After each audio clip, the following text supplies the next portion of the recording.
Michel? D'accord. Alors, Madame Henriette Lagou, l'école obligatoire, vous y tenez. Vous avez même pris l'engagement de veiller à faire appliquer la loi sur l'école obligatoire pour tous à travers donc, votre projet. Marie-Laure l'a dit, un village, une école. Est-ce que vous comptez vous en tenir à la loi actuellement en vigueur ou vous avez prévu autre chose? Mais la loi dit l'école obligatoire. Il n'y a pas deux lois. Je ne vais pas encore faire une loi pour dire l'école obligatoire. On maîtrise la loi, mais il faut l'appliquer. Mais l'école obligatoire est en vigueur. Elle est déjà en vigueur. L'école obligatoire est en vigueur. Comment voulez-vous qu'un parent qui vit dans un village au fin fond de la Côte d'Ivoire, le village est à 10 km, 20 km, 30 km de l'école, et vous voulez que l'école obligatoire s'applique aux enfants de cette famille? Ce n'est pas possible.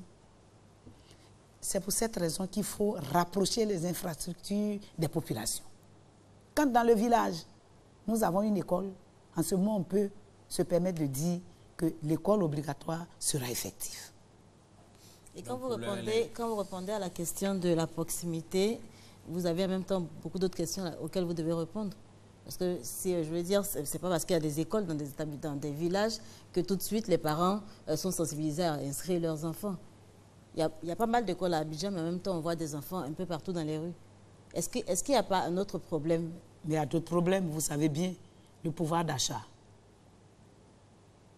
Quand le SMIC est à 60 000 francs CFA et que une famille loge dans une maison dite sociale qui coûte 30 000 francs ou 40 000 francs, il ne lui reste que 20 000 francs. Vous pensez qu'il doit payer la scolarité des enfants et ils doivent aller au travail, sûrement monsieur, parce que madame sûrement sera ménagère. Alors, il faut relever le SMIC. Il faut relever le SMIC, rendre le pouvoir d'achat des Ivoiriens. Et vous parlez de gratuité de l'école. Jusqu'en quelle classe? Pour terminer avec le volet école, éducation. Nous avons l'expérience des pays où il y a la gratuité de l'école. Si on veut rendre l'école obligatoire possible, il faut faire la gratuité de l'école du CP1 au CM2. Au primaire, il faut rendre l'école obligatoire. Si vous voulez que l'école soit, il faut rendre gratuit le primaire pour que l'école obligatoire soit possible. Dernière question, rapidement, Michel Mambo. Question, Marie-Laure. Alors, je vois ici, rendre l'école véritablement gratuite pour tous et dans tout le cycle primaire avec introduction de l'anglais. Et j'ai envie de dire, est-ce que vous avez une petite place pour nos langues nationales? Ben, pourquoi pas. Pourquoi pas. Déjà, la langue nationale... vous y avez pensé? Nous y avons pensé, la langue nationale, surtout qu'à l'université, tout est fait. Toutes les études sont faites. J'ai parlé de l'anglais spécifiquement parce que ce n'est pas de chez nous. C'est d'ailleurs. Mais les langues nationales aussi ne sont pas enseignées. Oui, ce n'est pas enseigné. Mais je veux dire que j'ai spécifié l'anglais. C'est pour dire qu'il faut donner un plateau large à l'enfant. Nous allons inscrire la langue nationale, mais en même temps, il faut ouvrir un plateau très important à l'enfant, surtout au niveau extérieur. Parce que la langue nationale, c'est interne. L'anglais, c'est externe. Vous allez partout dans les grandes réunions. Si vous ne parlez pas anglais, mais vous sortez des plénières où c'est traduit. Et puis quand vous allez en atelier, tout est en anglais. Alors, pour ne pas être un analphabète planétaire, il faut commencer par mettre nos enfants à l'anglais. Nous allons maintenant aborder le chapitre santé rapidement, Michel Mambo. Alors, très rapidement, au sortir de la crise qu'a connue la Côte d'Ivoire, un des défis majeurs, c'était l'accès aux soins de santé pour tous. Henriette Lagou, aujourd'hui, quel est le constat que vous faites sur la question? Oui, merci beaucoup. Vous avez parlé de soins de santé pour tous. Je pense que vous allez me parler de AMU. Enfin, oui, nous disons... Pas de CMU, vous venez avec l'AST.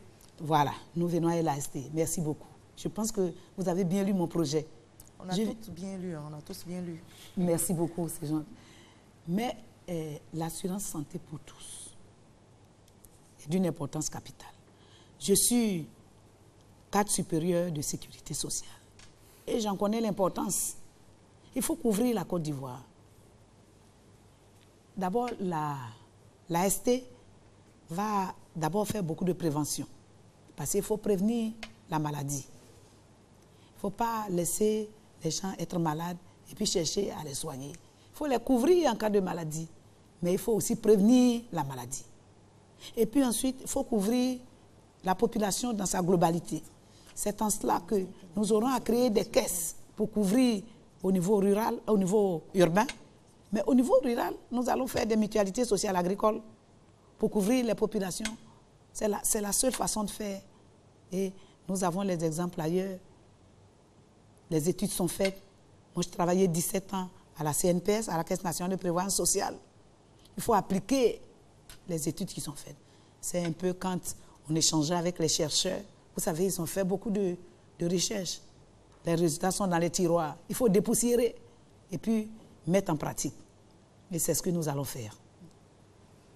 On va fermer le volet santé et puis ouvrir le chapitre emploi rapidement. On a entendu tout à l'heure la candidate dire il faut relever le SMIC à 60 000 francs. Pour vous, c'est insuffisant. Et on l'a entendu lors d'un meeting, vous parlez de relever ce SMIC à 100 000 francs. Alors, comment comptez-vous le faire? Puis moi, j'ai envie de vous demander pourquoi 100 000? Pourquoi pas 200 000 par exemple?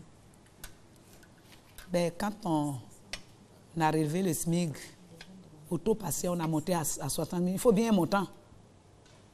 Les études ont été faites, nous avons fait des chemins. Nous travaillons avec des économistes. Quand on avance un chiffre comme ça, on ne l'avance pas au hasard. Par rapport aux capacités de la Côte d'Ivoire, aux richesses que la Côte d'Ivoire a et à notre possibilité, ça nous amène à fixer un montant. Vous ne pouvez pas dire que je vais augmenter le SMIC et puis ne pas... Vous avez parlé de le relever à 100 000. Voilà.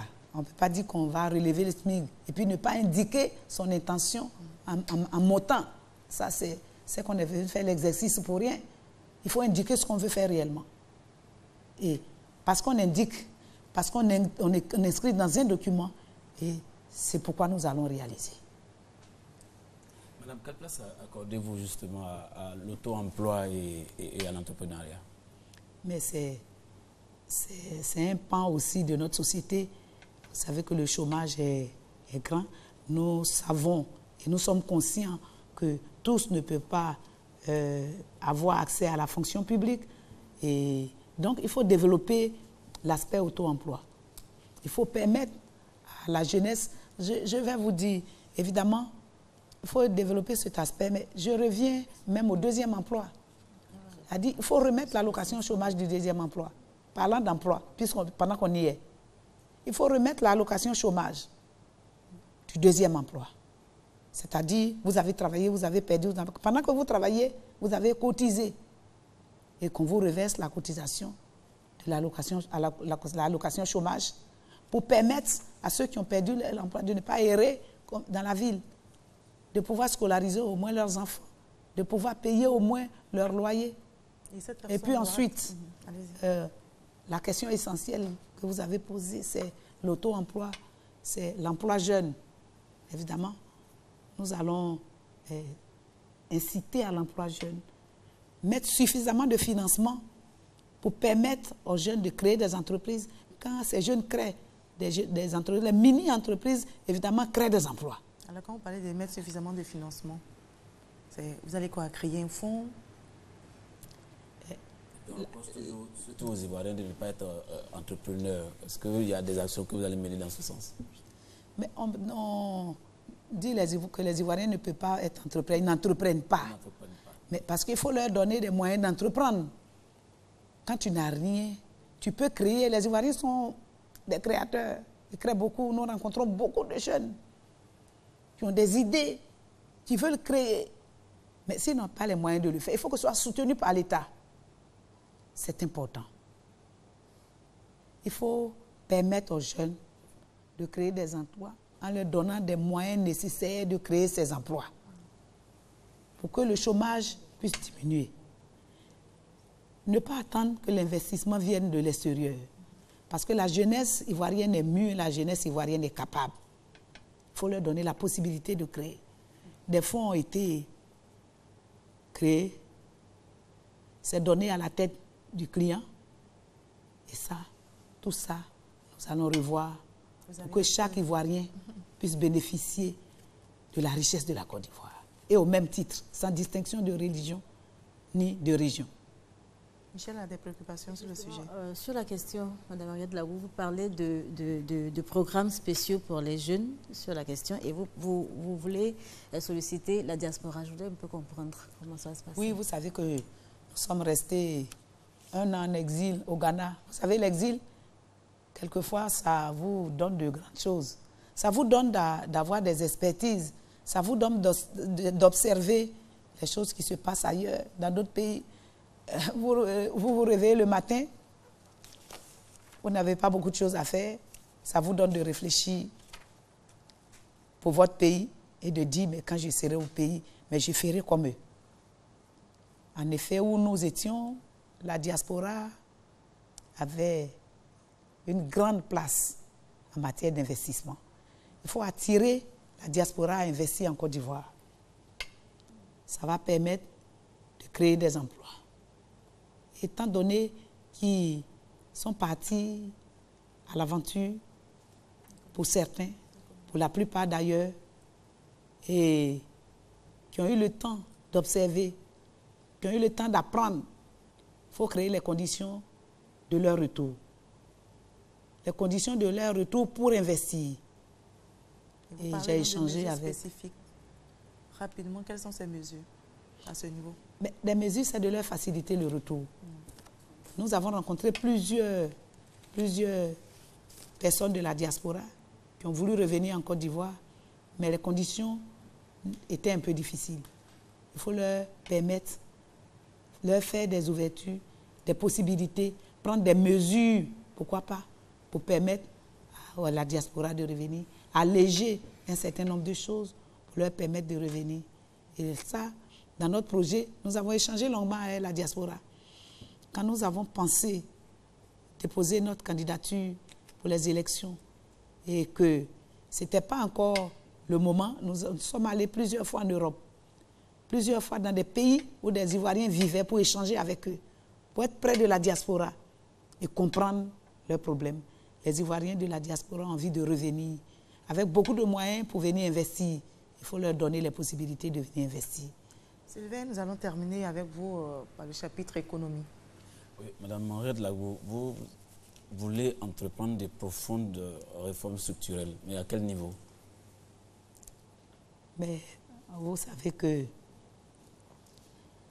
dans le domaine de notre économie, la Côte d'Ivoire repose sur l'agriculture. L'économie essentiellement en Côte d'Ivoire repose sur l'agriculture. Et nous allons faire de grandes réformes en matière agricole. Vous savez qu'il y avait la caisse de stabilisation qui permettait à n'importe quel moment de stabiliser les prix de nos matières premières, borchant aux paysans. Il y a eu la libéralisation. Aujourd'hui, on fait des discours pour dire qu'on va payer le cacao à 1000 francs. Nous disons, pourquoi pas 1500, c'est possible. Nous allons le faire. Mais ce jeu devrait être des grandes réformes de structurer le domaine du café et du cacao, des cultures de rente. Et donc, nous allons sûrement chercher à stabiliser à un prix, c'est-à-dire amortir les prix de nos matières de rente qui font vivre notre économie pour ne pas que ça chute complètement. Aujourd'hui, tous ceux qui ont fait les VA pleurent. Ceux qui ont fait les VA culture pleurent parce que le prix a chuté complètement. Il fallait stabiliser les prix. Donc, c'est des grandes réformes dans ce domaine-là que nous allons faire. Ensuite, nous allons appeler et prendre des lignes politiques de telle sorte à diversifier notre agriculture. Il ne faut pas rester seulement aux cultures de rente parce que nous avons les cultures vivrières qui donnent autant de moyens que les cultures de rente. Et donc, il faut aussi diversifier notre agriculture. Ensuite, les grandes réformes en la matière touchant l'économie, c'est la modernisation, la mécanisation de l'agriculture. Voyez-vous, je l'ai dit tout à l'heure, que nos parents sont encore à la daba et à la machette. Il faut leur permettre, il faut permettre aux parents, il faut permettre aux paysans d'être modernes. Nous en avons les possibilités, nous en avons les capacités. Ne serait-ce que pour la mécanisation, réduire les taxes d'entrée des machines, du matériel agricole. C'est tout simple. Et ça va permettre aux paysans de s'en acquérir et de permettre de travailler pas à la machette, mais à la machine. Ça va permettre de travailler sur de grandes surfaces. Vous allez dans des pays où les gens ont des grandes surfaces cultivées. Mais c'est à la machine, ce n'est pas à la main. Donc, c'est dans chaque domaine, nous allons prendre des réformes et nous allons les faire. Voilà. Madame Lagou, vous dénoncez aussi en matière économique les mauvaises répartitions des richesses. Est-ce que vous pouvez être un peu plus précise? Merci beaucoup. Nous devons avoir un schéma de répartition des richesses dans nos pays, afin que les populations puissent avoir le même niveau de vie et le même niveau de pouvoir d'achat. Et que nos régions puissent se développer de la même manière. Je ne sais pas si vous avez eu le temps d'observer, mais sous nos cieux, c'est quand le président tout-puissant se déplace, en ce moment on dit, ah, que le président vienne chez moi, comme ça je vais avoir un peu de bitume. Que le président vienne chez moi, en ce moment, nous on va avoir la maternité, on va construire la maternité. Et c'est en ce moment qu'on déploie les machines, qu'on déploie la thierry, parce que le président doit aller dans la région pour développer la région. Non, il faut avoir un schéma directeur de développement de la Côte d'Ivoire. Et un vrai schéma. Pour permettre aux populations de jouir, de profiter des richesses de la Côte d'Ivoire. Il ne faut pas le faire par à coup. Il faut le faire de façon planifiée. Il faut se dire que dans la région du Go, il y a des choses qui manquent. Et qu'on se donne un délai. On se fixe des objectifs à atteindre. Il faut un schéma directeur du développement de la Côte d'Ivoire. La Côte d'Ivoire est un grand pays. Ça ne peut pas se développer au cours d'un voyage du président de la République. Même si je suis président de la République, je ne souhaiterais pas que ce soit au cours de mes voyages. Je souhaiterais plutôt aller découvrir le développement d'une région. Parce que étant assis ici à Abidjan, nous avons indiqué dans le schéma de développement que telle région doit avoir un tel développement, telle région doit avoir tel niveau de développement. Ça va permettre d'ailleurs de mettre un peu un frein à l'exode rural. Voyez-vous, nos régions doivent se développer de la même manière. Et non parce qu'on reçoit un chef de l'État, et non parce que le chef de l'État est de cette région, alors la région doit se développer au détriment d'autres régions. Ça, nous disons non. Madame Henriette Lagou, vous soulignez aussi dans votre document une grande dépendance du franc CFA. Est-ce que Henriette Lagou, présidente de la Côte d'Ivoire, veut battre sa monnaie? Ben, écoutez, si de grands pays en Europe se regroupent pour avoir une monnaie commune parlant de l'euro et d'autres, j'en passe, et se donnent les moyens nécessaires de se soutenir les uns les autres. Il ne faut pas s'isoler. Non, on ne parle pas de cela. Mais nous parlons de négociations pour être moins dépendants. Je pense qu'on se comprend. Voilà. Et ça, c'est des choses négociables. Mais dans ce pays, dans ce monde moderne, où nous sommes en train d'avancer vers la mondialisation, si nous sommes dans la mondialisation, dans la globalisation, où nous sommes même en train de penser, pourquoi pas, les États-Unis d'Afrique. C'est possible. Il faut que les pays se retrouvent pour avancer. Pendant qu'on est en train de penser à ça, vous pensez que nous allons revenir à un pays, une monnaie, mais ce n'est pas être rentré dans le schéma de développement mondial. Voyez-vous? Alors, il y a des choses qui sont faisables. Si nous pensons que notre monnaie est peut-être trop dépendante, trop faible, il y a des schémas, des possibilités de rendre moins dépendants. Et ça, nous allons le faire. Une autre richesse que vous n'avez pas du tout l'intention de négliger, c'est le tourisme. Et je vous cite, vous avez l'intention de structurer, d'organiser le tourisme afin d'en faire un quatrième pouvoir, un quatrième pilier donc de l'économie, après l'agriculture, l'industrie et le commerce. pouvez nous en dire un mot, s'il vous plaît? Mais vous savez ce qui est bien en Côte d'Ivoire, c'est que la Côte d'Ivoire a tout. La Côte d'Ivoire est riche en sur-sol, avec notre agriculture. La Côte d'Ivoire est riche en sous-sol, avec l'or, avec le diamant, avec tout ce que nous avons en sous-sol. Et en plus, nous avons un site balnéaire terrible. Alors, il y a des pays qui ne vivent que du tourisme. Pourquoi ne pas développer ce quatrième pilier qui peut être très, très, très rentable à notre économie? Alors, quelle sera votre stratégie? Comment cela va se passer concrètement? C'est de développer toute la côte balnéaire. C'est de développer toute cette côte-là pour que des gens viennent visiter la Côte d'Ivoire, pour que les touristes viennent, pour que les gens viennent voir la beauté. Ça va nous faire de l'argent, ça va nous faire beaucoup, beaucoup, beaucoup. Ça va, je vous dis que le tourisme, c'est un quatrième pilier de notre économie, qui n'est pas encore développé, qui n'est pas encore touché. Je dis qu'en son temps, on se souvient, on était sûrement encore plus jeunes quand le président Houphouët disait qu'il n'avait pas encore touché la richesse de la Côte d'Ivoire dans sa grande proportion. Il était tellement en train de protéger notre pétrole que nous n'avons pas exploité tout de suite. Mais je pense qu'il est temps que nous puissions ouvrir les chantiers du tourisme en Côte d'Ivoire. Et ça va aider à booster notre économie. D'accord. Alors, au niveau des infrastructures économiques, toujours avec Sylvain, vous avez dans votre projet de société, vous proposez le projet Lumière pour tous, pour électrifier tous les villages, vous l'avez dit, tous les villages et hameaux de la Côte d'Ivoire. Et c'est possible. Je pense que vous êtes d'accord avec moi que c'est possible. Nous avons l'énergie solaire qui peut nous permettre de mettre de l'électricité, d'éclairer tous nos villages. C'est une question de volonté politique. Nous avons de la chaleur. Nous avons nous sommes sous le sol. Ce que les autres demandent, nous avons. Il faut bien qu'on exploite les énergies renouvelables. Ça va permettre de donner la lumière à tous nos villages. Et ça, c'est possible. Alors, madame, juste pour une question sur la décentralisation.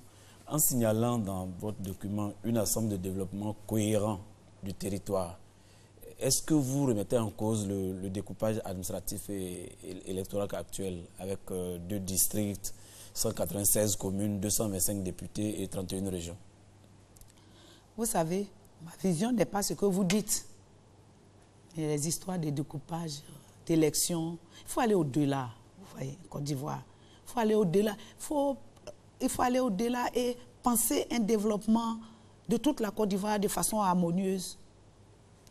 Là-dedans, nous parlons de décentralisation. Il faut arriver à la communalisation totale en Côte d'Ivoire.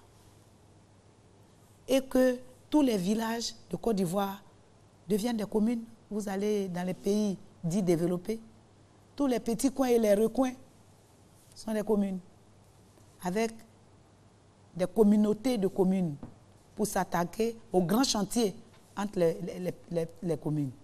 Il faut rendre la communation totale en Côte d'Ivoire et faire même les communes de plein exercice dans presque tous les gros villages de la Côte d'Ivoire.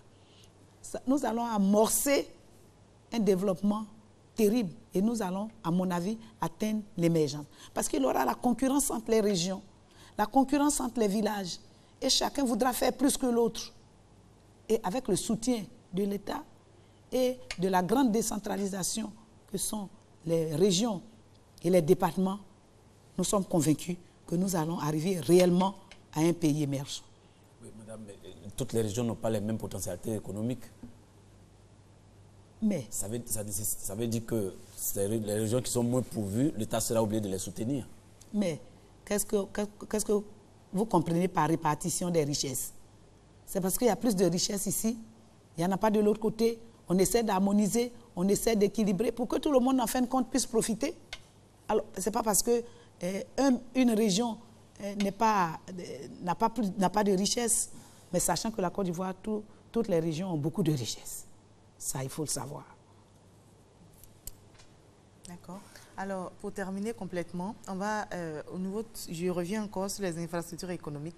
Vous dites qu'il n'existe pas de programme de logements sociaux. J'ai été étonnée de voir cela. Et vous envisagez donc d'instaurer, une fois élu, des logements sociaux à loyer modéré HLM qui seront construits dans les zones à forte habitation. Merci beaucoup. Non, c'est vrai, il n'y a pas de logements sociaux en Côte d'Ivoire. Quand vous avez mis en place un programme de logements sociaux, madame, quand vous avez un revenu de 60 000 francs CFA qui est le SMIC et qu'on vous demande d'aller payer un logement à 5 millions de francs CFA, location-vente, madame, vous ne réglez pas les problèmes des Ivoiriens, des pauvres Ivoiriens, de la classe qui ne peut pas accéder à ces logements. Alors, il faut compter avec les structures décentralisées, il faut compter avec les régions, il faut compter avec les départements, il faut compter avec les mairies pour ensemble définir les possibilités de construction de logements sociaux, des HLM, des habitations à loyer modéré. Dans ces conditions, vous pourrez loger plus de monde. Vous voyez, je passe dans les zones où ils ont cassé les maisons, Gobelé, les quartiers précaires. On détruit des maisons. Il n'y a pas de solution de recasement des populations. Les populations dorment dès qu'on commence à casser à la belle étoile. Mais enfin, il faut avoir un cœur. Il faut vouloir le bonheur du peuple. Quand on veut être politicien et qu'on veut gouverner et qu'on veut être... Ces quartiers-là devraient encore exister, selon vous? Mais nous savons qu'un homme normal, une personne normalement constituée, n'ira pas s'installer dans un quartier précaire si vous avez les moyens. Mais notre rôle, notre devoir, c'est de protéger le citoyen. On devient président parce qu'on veut protéger les citoyens. On devient président parce qu'on veut rendre du bonheur au peuple. Dans ces conditions, il faut trouver les mécanismes nécessaires. Je dis qu'en matière de logement, il faut pouvoir construire les logements sociaux. Nous avons eu ici les SICOJ, les SOGEFIA, jeunes cadres. Nous avons pu nous loger parce que le loyer était complètement modéré. C'est ça qu'il faut. Il faut revenir à ce système pour que l'Ivoirien puisse se loger, pour que l'Ivoirien moyen puisse se loger. Vous avez vu un peu le niveau des salaires. Il faut amener les Ivoiriens à être bien. Nous allons terminer avec l'environnement. Michel, une dernière préoccupation sur le sujet? Juste donner l'occasion peut-être à Mme Henriette Lagou de revenir sur le même sujet, un citoyen, un toit, mais cette fois dans les villages. Vous parlez de moderniser, donc d'améliorer l'habitat dans les villages. Bien sûr. Nous sommes interpellés par les préfets, les sous-préfets, quand nous faisons nos tournées dans les villages. Vous savez, quand les fonctionnaires sont affectés à des endroits, dans les villages, ils n'ont pas de logement. Ils sont obligés de loger, des fois, dans les villes voisines pour aller travailler dans une autre ville. Il faut développer l'habitat rural. Ça va permettre d'avoir des logements dans nos contrées, dans nos villes, et permettre de loger tous les fonctionnaires. Mais au-delà de ça, il faut développer nos villes en permettant à chaque citoyen d'avoir un logement chez soi. Vous savez que les Ivoiriens aiment bien aller au village, enfin, si on parle entre nous, on aime bien aller au village. Il faut soutenir l'Ivoirien à avoir, comme on le dit, une maison de campagne, un pied-à-terre. C'est important. En même temps, permettre aux populations de moderniser leur cadre de vie, l'environnement, le cadre de vie au village. Parce qu'il ne faut pas seulement parler des Ivoiriens qui travaillent et qui vont aller au village, mais le village même, il faut améliorer le cadre de vie. Et je pense que les logements sociaux dans nos villes, dans nos départements, dans nos communes, vont permettre un tant soit peu d'améliorer le cadre de vie de nos populations. Vous voulez aussi instaurer un train urbain? Oui, absolument. Beaucoup de projets pour la Côte d'Ivoire, vous savez. Et parce que je sais que c'est possible. D'accord. Et vous voyez le chemin d'Abidjan, où nous avons des embouteillages terribles. Alors, si Abidjan doit être désengorgé, c'est qu'il faut faire le train urbain d'Agnaman, passant par le plateau jusqu'à Benjerville, quadriller Abidjan par un train urbain qui va dans plusieurs directions pour permettre aux populations de relier les villes autour d'Abidjan assez facilement. Ça va désengorger complètement l'embouteillage au niveau d'Abidjan. Je ne sais pas, nous circulons beaucoup en tant que parti politique. Nous allons à la conquête de militants et donc nous sommes complètement fatigués d'être dans les embouteillages. Nous avons envie de désengorger la ville d'Abidjan et de grandir la ville d'Abidjan. Les gens ont peur d'aller se loger très loin parce que par défaut de moyens de transport. Et donc ça va résoudre beaucoup de problèmes. Et je tiens à ça. Je le ferai. Et les autres villes à part Abidjan? Il n'y a pas que Abidjan. Bon, commençons par Abidjan. D'accord. Alors, on va terminer par l'environnement. Madame Lagou, l'actualité aujourd'hui, c'est la COP 21. Est-ce que vous serez à Paris, au sommet de la COP 21? Ben, je pense que... Pourquoi pas? Pourquoi pas? Pourquoi pas? Oui ou non? Ben, j'y serai. Pourquoi pas? Sylvain? D'accord. Merci, madame. Des grands sujets justement environnementaux comme le changement climatique, la gestion des déchets, l'accès et la préservation de l'eau, la disparition de la forêt. On ne voit pas tous ces grands sujets dans votre projet de société, le résumé qu'on nous a donné. Est-ce que sur ces grands sujets-là, on peut savoir la position de votre parti? Je pense que c'est évidemment un ramassis que vous avez, mais dans les points que vous avez cités, nous allons parler sûrement de la déforestation. Vous savez que en Côte d'Ivoire, nous étions au sud de la forêt, nous avons la forêt, et puis ensuite nous avons la savane arborée, et nous avons maintenant plus au nord la savane. Mais quand vous regardez le chemin de la Côte d'Ivoire actuelle, la savane est en train de descendre. Et donc la déforestation commence à se faire, à être vraiment un problème en Côte d'Ivoire. Sinon, c'est même un problème. Et donc, il y a des chemins de reboisement, c'est vrai, mais il faut en faire une grande politique de reboisement afin de freiner, évidemment, la déforestation. Évidemment, quand il y a déforestation, vous savez qu'il y a changement climatique. C'est ça qui fait le changement climatique. Donc, il faut faire le reboisement à outrance. Je pense qu'on en a besoin. Évidemment, la politique a été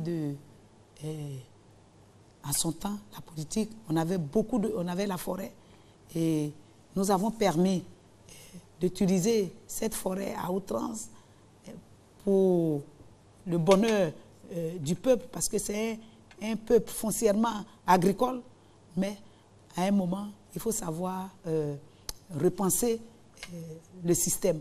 C'est pour cette raison d'ailleurs, il faut mécaniser l'agriculture, moderniser l'agriculture pour que sur une parcelle donnée, on puisse travailler, produire sur une grande parcelle, en même temps utiliser suffisamment d'engrais sur la même parcelle pour ne pas avancer dans l'utilisation très, très, très poussée de nos forêts.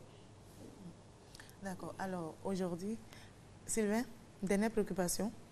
Non, je pense que c'est tout ce que j'avais comme préoccupation sur les grands sujets. Je pense qu'elle s'est prononcée sur... On est menacé aujourd'hui, on parle d'érosion côtière, on parle de changement climatique. Vous, est-ce que vous avez un plan pour la Côte d'Ivoire?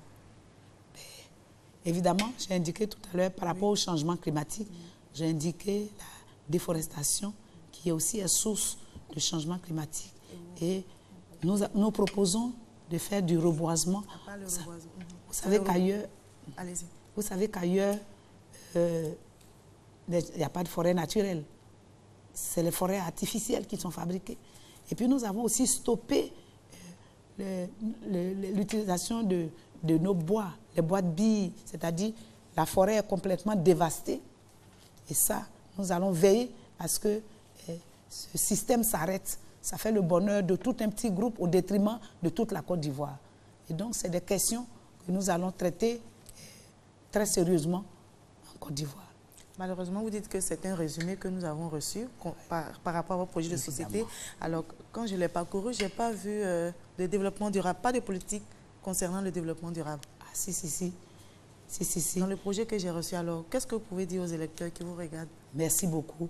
Mais écoutez, j'ai indiqué tout à l'heure que dans le cadre du développement durable en Côte d'Ivoire, dans le système, évidemment, de la forêt, il va falloir arrêter complètement le système de déforestation pour qu'il y ait un développement durable en Côte d'Ivoire. Et puis, en plus, parlant de politique,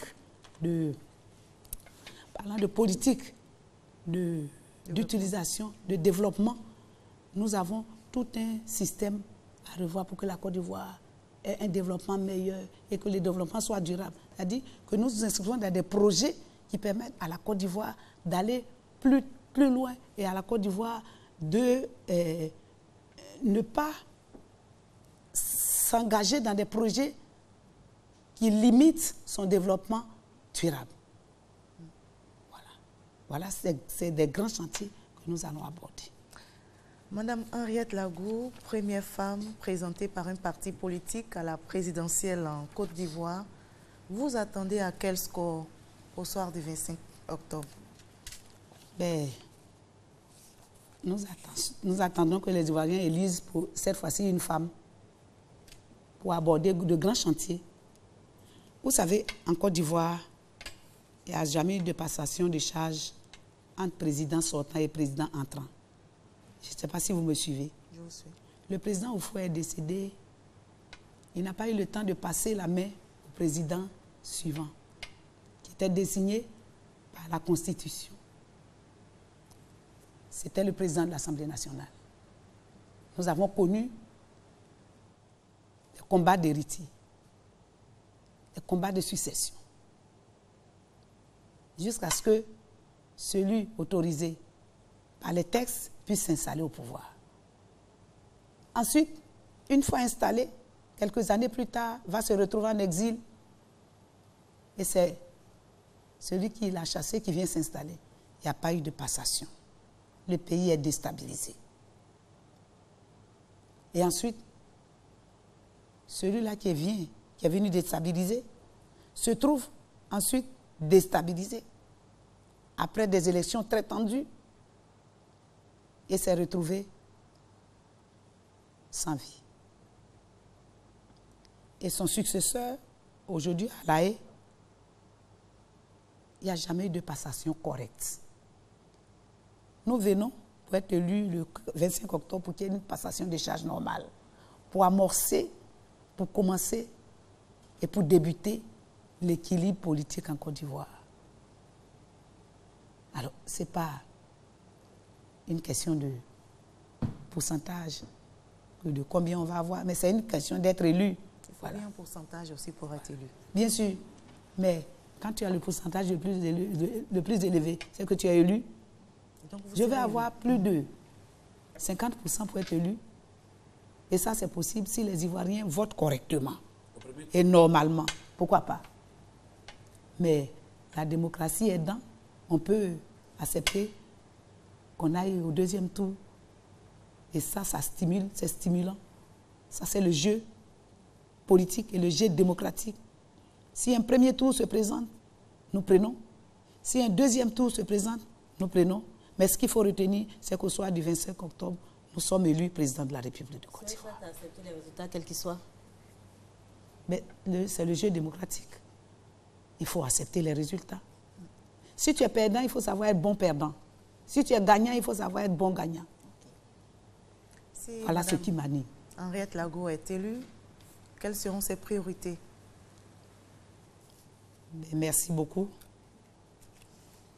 Nous avons indiqué que nous allons ramener la paix en Côte d'Ivoire. Et le retour à la paix nécessite la réconciliation de tous les enfants de Côte d'Ivoire. Henriette Lagou, élue, va entamer ce vaste chantier de réconciliation des Ivoiriens. Ce vaste chantier qui va lui permettre d'établir une paix durable. Et donc, nous avons déjà les chemins. Nous avons déjà notre trame.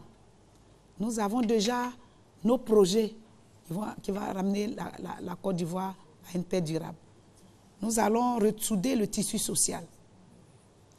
Nous allons sillonner toute la Côte d'Ivoire.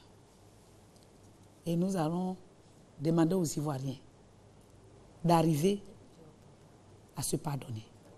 Donc c'est un grand chantier de réconciliation que nous allons aborder.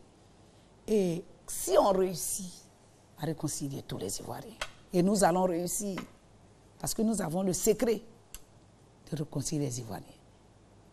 Une fois qu'on a réconcilié les Ivoiriens, tout le reste viendra aussi facilement, parce que nous allons avoir l'adhésion des populations pour la reconstruction de la Côte d'Ivoire, l'adhésion des populations pour qu'il y ait une Côte d'Ivoire qui va amorcer une émergence. Donc, Henriette Lagaud élu, c'est en cela que je voulais appeler les Ivoiriens, les frères et sœurs, pour vous dire qu'il faut nécessairement une femme. Vous savez que Mme Angela Merkel a stabilisé l'Allemagne et a fait aujourd'hui de l'Allemagne le pays le plus puissant d'Europe.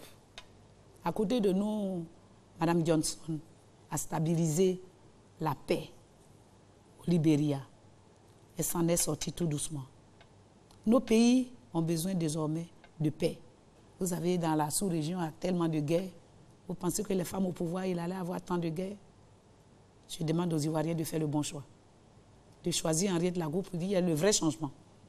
Je dis souvent à ceux qui sont avec moi qu'on aura le vrai changement cette année. Le changement du masculin au féminin, nous allons l'avoir. Voilà un peu ce que je peux vous dire. Il y aura un vaste chantier de réconciliation. Les Ivoiriens en ont besoin. Nous avons parcouru les hameaux de la Côte d'Ivoire. Sur les visages, nous avons dénoté que les Ivoiriens ont besoin de réconciliation, besoin de se réconcilier, ont besoin de se retrouver. Alors, vous prenez la démocratie, vous prenez la paix, vous prenez la réconciliation. Alors, prenons le cas inverse, où Mme Henriette Lagaud n'est pas élue, n'a pas le score qu'il faut pour briguer la magistrature suprême. Alors, quelle sera votre réaction? Comment voulez-vous que je n'ai pas le score nécessaire? Je ne le souhaite pas. D'accord. Mais comme c'est une question, nous allons répondre à la question. D'accord. Mais je vous ai dit que la politique, c'est le fair play. Hein. C'est comme en football. Il y a des moments où tu peux perdre, il y a des moments où tu peux gagner. Mais quand tu perds, il faut savoir être bon perdant. Et quand tu gagnes, il faut savoir être bon gagnant et tendre la main à la personne, à celui qui a perdu. Et donc, Henriette Lagaud, si les Ivoiriens ne m'accordent pas leur suffrage, mais je suis sûr qu'ils vont m'accorder leur suffrage. Mais sachez que la politique, c'est un jeu, c'est un cheminement, c'est un chemin, le chemin que nous avons emprunté. Nous n'allons pas rebrousser chemin, nous allons atteindre notre objectif. Et on se donnera les moyens d'atteindre notre objectif, mais en restant fair play. C'est des élections 2015. Nous aurons les élections 2020. Nous aurons les élections 2025. La politique, c'est un cheminement. Mais sachez que nous n'allons pas arriver là-bas. Nous allons gagner. Parce que les Ivoiriens ont besoin de nous. Les Ivoiriens ont besoin qu'on vienne les réconcilier. Alors, si vous avez perdu en 2015, on peut déjà imaginer que vous allez vous présenter en 2020. Mais vous savez qu'en politique, c'est la saine appréciation des réalités du moment. Donc, on va laisser 2020 arriver. On 2015, est en 2015. 2015, nous voilà. gagnons. Et puis 2020, on verra. D'accord. Alors, votre phrase de conclusion, Mme Henriette Lagaud, candidate du RPC, qu'est-ce que les électeurs devraient retenir de votre passage ce soir? Ben, merci beaucoup. Je voudrais saluer toutes ces personnes qui ont suivi notre émission, saluer toutes les personnes qui m'accompagnent à cette candidature, saluer la RTI qui a engagé de recevoir tous les candidats. C'est tout à fait normal. C'est le jeu de la démocratie. Toutes les années, c'est comme ça que ça se passe. Tous les candidats passent, les prétendants passent. Ce soir, je voudrais que les Ivoiriens retiennent qu'il y a une sœur, une Ivoirienne, qui a décidé de briguer la magistrature suprême pour donner du bonheur aux Ivoiriens, pour que la Côte d'Ivoire retrouve la paix durable, pour que la Côte d'Ivoire se développe dans un chemin de pays apaisé. Je voulais que les Ivoiriens retiennent que je suis cette femme qui va leur apporter la paix. Je suis cette femme qui va permettre à l'économie d'avancer, de booster notre économie, parce que ça va se développer dans un climat apaisé. Je voulais que les Ivoiriens retiennent qu'Henriette Lagou présidente, nous allons tenir compte de leurs besoins, de leurs aspirations. Que ce soit l'Ivoirien du Nord, que ce soit l'Ivoirien du Sud, l'Ivoirien de l'Est, l'Ivoirien de l'Ouest, je voudrais vous dire que nous avons décidé que vous soyez tous ensemble et que l'Ivoirien ne vive plus dans la hantise, que l'Ivoirien ne se regarde plus en chien de faïence. Je voudrais indiquer que Henriette Lagou au pouvoir, toutes les populations vont se reconnaître dans la politique que nous allons mener. Il n'y aura pas de rattrapage. Tous les Ivoiriens seront servis à la même table, dans la même assiette. Les développements de nos régions seront équilibrés. Je voudrais que les Ivoiriens retiennent que femme, je veux briguer la magistrature suprême. Je voudrais que les Ivoiriens retiennent que femme, je veux rendre le bonheur aux Ivoiriens. Le pays a besoin d'une émergence correcte, normale, fiable. Et que pour qu'on atteigne cette émergence, c'est avec la candidature de Mme Lagou que je suis. Je voudrais remercier toute la population ivoirienne qui nous suit partout où nous allons. Nous allons dans les hameaux, qui nous reçoivent dans les villages, qui nous reçoivent dans les communes, pour que nous puissions échanger. C'est ça le vrai président. C'est le président qui va vers le peuple, le président qui va vers les Ivoiriens. C'est ce dont les Ivoiriens ont besoin. Je voulais vous saluer, chers compatriotes, et dire que c'est un cheminement que nous allons faire ensemble. À partir du 25 octobre 2015, dès que vous portez votre choix sur moi et que je suis élu président de la République, c'est un cheminement que nous allons faire et la Côte d'Ivoire va connaître le vrai changement. Je vous remercie. Merci beaucoup, Mme Henriette Lagou. On ne peut que vous souhaiter bonne chance. J'étais sur ce plateau avec Michel Eva Mambo, le seul homme de ce plateau. Vous convenez avec moi que le genre ce soir a été respecté. Monsieur Sylvain Namayo, enfin, vous allez m'aider, hein? Vous êtes le seul homme, donc vous allez être indulgent à mon endroit.